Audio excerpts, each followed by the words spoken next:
Fala pessoal, tudo bem com vocês? Aqui é o Jarbas do canal Cortes 2B e hoje trago uma entrevista exclusiva com Roberto Justus. Então não esquece, deixa aquele super like, inscreva-se no canal e compartilhe o vídeo com seus amigos. O perfil do investidor tem que ser muito bem avaliado para o risco que ele quer correr. Tá. Eu sou um pouco mais agressivo do que deveria para a minha idade, né? Que eu já estou na fase de manutenção de capital e tenho pouco tempo para refazer. Quando eu falo que um cara de 30 anos pode ser mais agressivo e investir mais na bolsa... Mas quando chega no seu patamar, Justus, isso daí muda um pouco, né? Não pense que muda, porque os caras fazem besteira, entendeu? Então, por exemplo, eu não alavanco. Isso é uma coisa que está fora do meu repertório. Não corro risco desnecessário. Então, obviamente que nesse momento todos os ativos perderam muito valor no mundo todo, porque tivemos a tempestade perfeita de emendar numa Covid uma guerra na Ucrânia. Eu fico perguntando, né, para mim, o que esse Putin tem na cabeça? Ele tem lá uma... Desculpa só fazer essa... Porque tem a ver com o impacto no mercado financeiro. Ele tem lá um país economicamente pequeno, não é pequeno porque é o tamanho do Brasil, mas vocês imaginam o Brasil conseguiria, em qualquer hipótese, sustentar um mundo bélico, da força bélica do tamanho que a Rússia montou? Conseguiria nunca, né? A gente não teria dinheiro para isso. Agora, você imagina uma economia do tamanho da nossa, investindo tanto, 10, 12, 15% do PIB em forças militares. Isso já desequilibra a economia para caramba. Agora, está tomando sanções do mundo todo. Ontem foi a última, que agora o ouro, que ele é 10% da produção do ouro do mundo é dele, e aí já cortaram a compra do ouro russo. Já está fora do sistema do SWIFT internacional, do sistema financeiro. Já não consegue mais fazer operação só em rublos. Ontem deu um calote, inclusive, de 100 milhões de dólares, que foi o primeiro que a Rússia deu em décadas, né? Porque não conseguiu pagar a dívida externa. Onde ele vai levar esse país? Vai levar para a bancarrota esse país. Todos 400 empresas multinacionais saíram do país.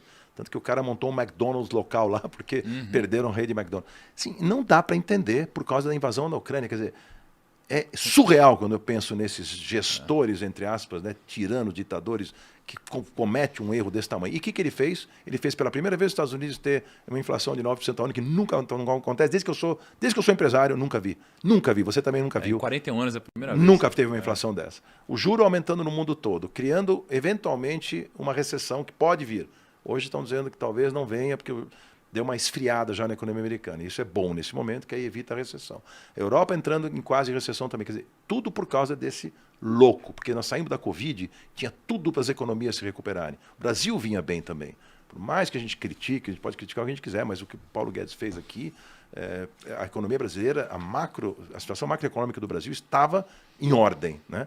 E aí vem essa guerra para atrapalhar tudo. Então, as ações, por exemplo, o mercado acionário brasileiro voltou a cair abaixo dos 100 mil pontos. Se você olhar as empresas, elas estão super desvalorizadas. Elas estão valendo muito menos do que deveriam, né? Tem ativos muito mais valorosos do que elas estão sendo vendidas em bolsa. A bolsa brasileira inteira está barata para caramba.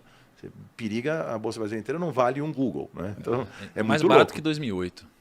Mais barato que 2008, mas que a crise de 2008 foi dura, né? Exato. E hoje nós estamos em pior situação que é. Então, oportunidades estão aí.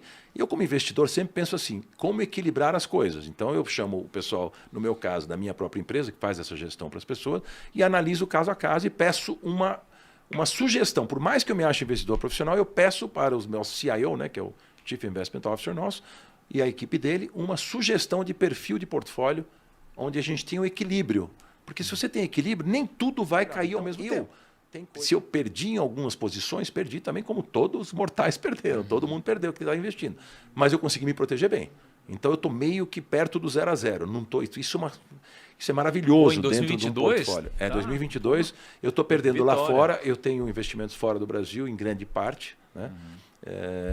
Eu sempre gostei, né? Isso é uma coisa que vem de herança de tradição judaica lá dos meus pais, né? Não é meu caso, que não tenho zero ligado em religião, mas assim, meu pai é um imigrante húngaro que teve que fugir da guerra, e ele sempre falava para mim, liquidez, né? Diferente da colônia árabe, que gosta de escritura, né? Então, escritura. Você está num país que, se virasse uma Venezuela, não vai acontecer por causa do nosso... Não temos nós somos muito mais potentes do que isso, mas corremos risco com a volta do PT. Mas sabe quando a gente visitou o Paulo Guedes, perguntou para ele, falou, podemos virar uma Venezuela. Então, mas se isso acontecer, o que acontece com o teu terreno, tua casa, tua propriedade? Loucura. Então, o que acontece se você tem liquidez? Muda tudo. Então, assim, é a hora da liquidez, é a hora da crise, pois que o ouro cresce nesse momento, as pessoas vão procurar vamos dizer, os investimentos seguros. Né? Então, o resumo da ópera é esse, é equilíbrio. O cara tem que escolher o portfólio dele, ele tem que se equilibrar. Eu sempre falo para o jovem que o percentual de coisa, de risco que você possa ter, se você juntou um certo capital, mas não tanto ainda, não arrisca mais do que 20% dele em renda variável, em bolsa, as coisas. Fica mais no papai e mamãe que você vai se dar melhor. Cara, deixa eu... Parece que a gente tá em X2 a velocidade aqui, não tá? Tá um pouquinho. Muito rápido? Eu tô falando muito rápido? Não, incrível. Tá incrível. Não, tá massa. Eu tava muita eficiência, produtividade. Eu tava pensando na minha carteira de investimento enquanto eu também tava pensando que eu tenho talvez 20 a 15% de renda fixa. Não, tá ótimo. Vamos falar tá mais. Não. Eu falei como elogio.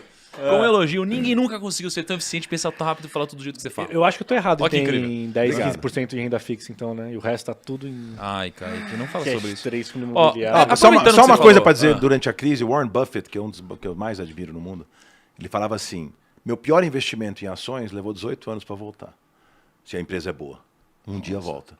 E é a hora que ele fala outra coisa muito legal, que é o seguinte, deixa eu falar mais lento. Não faz isso. Ele fala assim, a hora da crise é o momento em que o impaciente passa a receita para o paciente. O cara que tem paciência e tem estômago e sangue frio vai ficar quieto e não vai realizar o prejuízo. Então, pode dizer, o que você pode dizer assim, estou valendo menos. Porque o papel que eu tinha lá do Banco do Brasil, ou da Petrobras, ou do qualquer empresa, ou da Ambev, está valendo menos nesse momento. Mas são boas empresas, eu acredito nela. Eu, nesse momento, em estatais, eu não poderia, apesar de estarem baratas, está de graça, principalmente o Banco do Brasil. Mas com essa instabilidade, eu não compraria ações estatal nesse momento. Eu não compraria. Mas daqui a pouco compraria, dependendo do que a gente vai vislumbrar do que vem.